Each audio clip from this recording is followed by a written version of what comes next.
In automotive engineering, the master cylinder is a control device that converts non-hydraulic pressure commonly from a driver's foot into hydraulic pressure.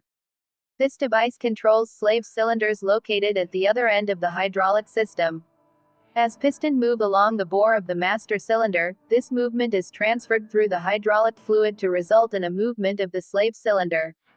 The hydraulic pressure created by moving a piston inside the bore of the master cylinder toward the slave cylinders compresses the fluid evenly, but by varying the comparative surface area of the master cylinder or each slave cylinder, one can vary the amount of force and displacement applied to each slave cylinder.